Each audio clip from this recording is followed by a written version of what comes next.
Hey gang, welcome back to the Black Pill. Gonna take a short break from Umberto Eco. Those things take a bit of time to plan out and script, get through all the reading, edit. And instead, I'm gonna read you a thing that I wrote a few years ago about.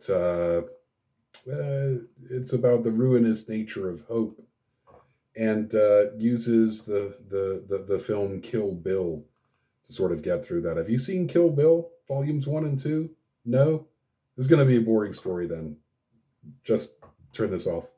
If you've seen Kill Bill, hang out. Let's talk about it. So here we go. In the titular movie, Beatrix Kiddo awakens after several years in a coma brought on by the treacherous actions of Bill, her former boss and lover and father to her child. Both she and the child are presumed comfortably dead by Bill and his employees, the deadly Viper assassination squad.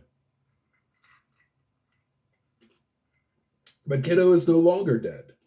She rises from her coma in despair.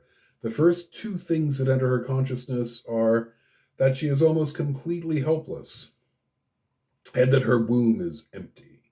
When she was last conscious, it was full of the aforementioned child, and she was physically the superior of just about any person. The next thing she learns is that she's been systematically raped while she was comatose. This does not seem to impinge much on her consciousness. She knows the people responsible are disgusting and should pay a price, which indeed they do in the opening sequences of the movie, but she never again comments upon or outwardly laments the experience. It happened as she was sleeping. It means nothing to her. All that is relevant is her lost child and her betrayal.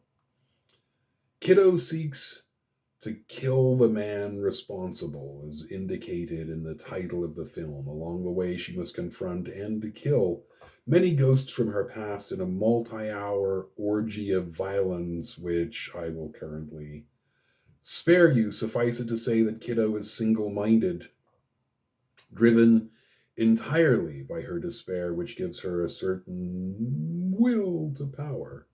The power to which she wills is one of vengeance, of violence, and yet it is a power. She recovers her physicality, becoming the engine of death she was prior to her betrayal. She engages in superhuman feats of strength and endurance, as well as natural feats of speed and lightness, at one point running across the upraised swords of enemies as though they were stairs.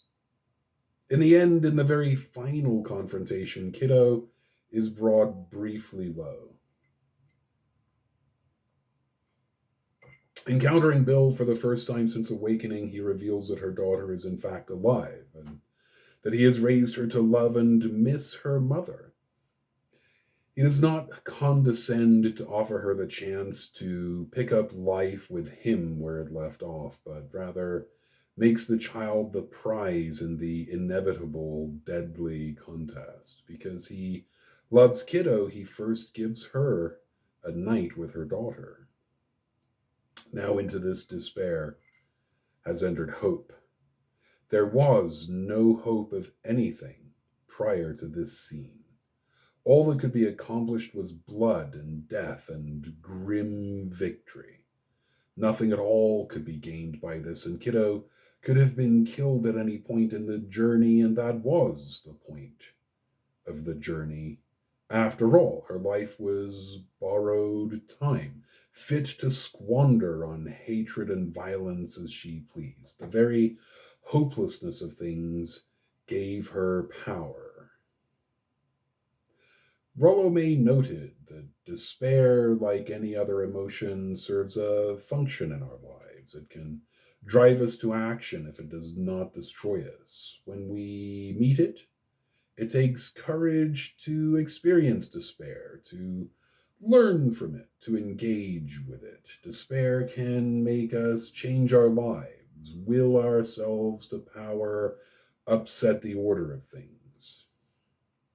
Perhaps Perhaps we do not wantonly murder old enemies, but we do attack the problems in our lives informed by despair, else we sink ever further into it, becoming as comatose as Kiddo at the beginning of the film, raped in our sleep and not cognizant enough of it to be offended except intellectually. By showing Kiddo her child, Bill hopes to deprive her of her power. In his ending soliloquy, he talks in depth about Superman. Some superheroes, he says, have secret identities to protect their real lives. Spider Man is really Peter Parker, Batman is really Bruce Wayne. And at the end of a day of crime fighting, they take off their disguises and return to their mundane lives the identities to which they were born. Superman, however, and to Bill's great admiration, takes off his disguise in order to be the hero. His secret identity is Clark Kent, which he dons in order to blend in with the mere mortals of the world. What he does not mention is that Superman is powered by the warmth of our yellow sun. Superman, Kal-El, on his home world would be no more powerful than you or I, and he can be reduced to this ordinary state simply through proximity to kryptonite, rocks from his home world.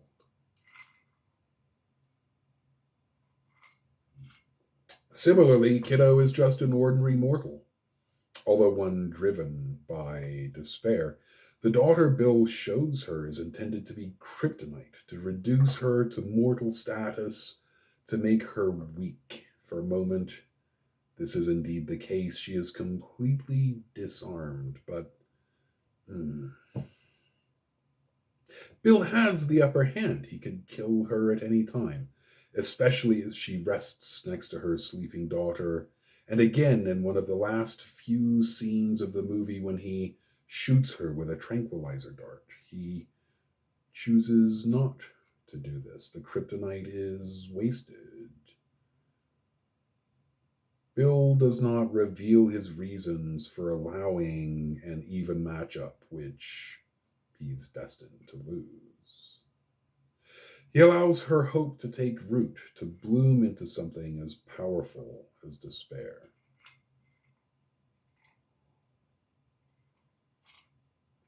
I don't think Rollo May would be terribly disappointed with Bill's final act of nihilistic heroism. Although, on reflection in the present moment, I can't imagine Rollo May sitting through this blood soaked epic in the first place. Regardless, in the end, Bill makes amends for his wrong action by ultimately allowing Beatrix Kiddo her victory. At the last, she walks off into the sunset with her child in her arms, the power to which she had willed herself finally spent, ready to allow love to will her to a new power.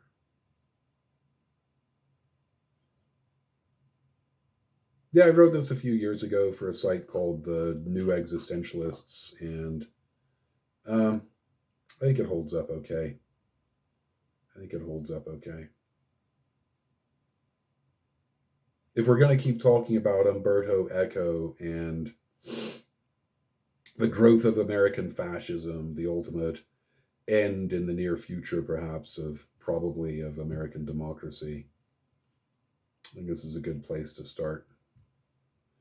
Anyway, I've been watching some YouTube stuff, and it seems to be traditional to have alcohol with you while you record your videos. This is some nice bourbon bowl, chocolate bourbon. What are you drinking?